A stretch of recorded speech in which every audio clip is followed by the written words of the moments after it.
Good morning to all my friends and family, and welcome to this episode of Jim's 5 a.m. Club. What I'd like to do on this grey old day is go through a book entitled The Boy Crisis: Why Our Boys Are Struggling and What We Can Do About It, by Warren Farrell and John Gray. An interesting and an important topic, because I guess, as we all know, boys tend to struggle these days a lot more than girls, and we just need to have a look at what some of those causes may be. And these authors have come up with some ideas for us to consider, and we'll see what we can learn and how we can help the boys in our lives. And the first key message to come from this book is where the authors focus on trying to understand the unique challenges that boys face. The authors, Farrell and Gray, highlight that boys are experiencing a crisis that manifests in various ways, including academic struggles, behavioural issues, and mental health challenges. And by recognising these unique difficulties, parents, educators, and society can better support boys in navigating their formative years. And as we say, these challenges for most people are just temporary, and it's during the formative years when boys are going from young boy to adulthood and through those adolescent years where the big challenges need to be faced, met and traversed with support is a key point. And the authors here talk about the importance of father involvement, or a father figure involvement. The authors emphasise the critical role that fathers play in the development of boys.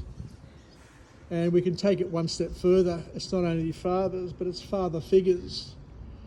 Because in the world today, wherever you look, if you're a young boy growing up, you're surrounded by women in education and virtually every aspect of growing up, especially in broken families where the father figure is absent, and you don't get to spend much time with your dad other than on the weekends in fits and bursts. But what the authors here are suggesting is that children need consistent fatherly input. And Farrell and Gray argue that engaged fatherhood contributes to better emotional, social and educational outcomes for boys. They advocate for policies and practices that encourage father involvement, which can help boys develop healthier identities. So, a big advantage for a boy these days is to come from a family where the father is still part of that family. And as we say, with many marriages ending in divorce, it's really, really challenging, especially for boys, because boys want to hang out with boys and hang out with their fathers or father figures. And the boys in these days, as I said, are often lost, and you can't bring up a boy like a girl. because boys have different needs to girls in the formative years, as we were mentioning. So we need to address societal expectations and stereotypes is another point that comes from the book. The book discusses the societal pressures and stereotypes that boys face, including the expectation to be tough, stoic and competitive. Farrell and Gray encourage a re-examination of these norms, advocating for a more nuanced understanding of masculinity that allows boys to express vulnerability and emotional depth. We need to foster emotional intelligence in our boys, and the authors stress the importance of emotional intelligence in a boy's development, suggesting that teaching boys to identify, express, and manage their emotions can lead to healthier relationships and improved mental health. Schools and families should prioritise emotional literacy as a critical component of education, and boys need supportive environments. The authors call for a creation of supportive environments both at home and at school that caters to boys' needs. I went to a single-sex school, Newington College, and that school was 100% committed to the education and the welfare of boys. And thank God for that. My parents invested a lot of money. They worked hard to send me to a good school, but that school helped me in a big way, because we need spaces where boys can engage in healthy communication, explore their interests, and develop their identities without fear of judgment or limitation. These supportive environments enable boys to thrive and develop into well-rounded individuals. One of the great things about growing up as a boy is that you need to learn from other boys. You need to learn from other men.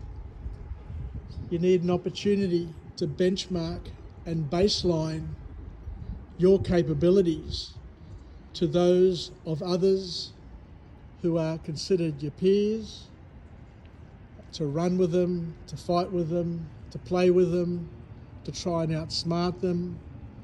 All of these things are important for a healthy development of a young man. And as we were saying before, unfortunately, a lot of people think that you can bring up a boy just like you bring up a girl. For those of us who are parents, you know that boys are different from girls during their formative years when they're growing up. They grow and develop at different rates. They have different needs. They have fits and bursts. They are different in the way they learn. They are different in the way they interact. And we need to have environments and to respect those environments that support their growth and development. So once again, another powerful book that can help us understand and bring to the forefront the challenges that parents have in bringing up boys, especially today.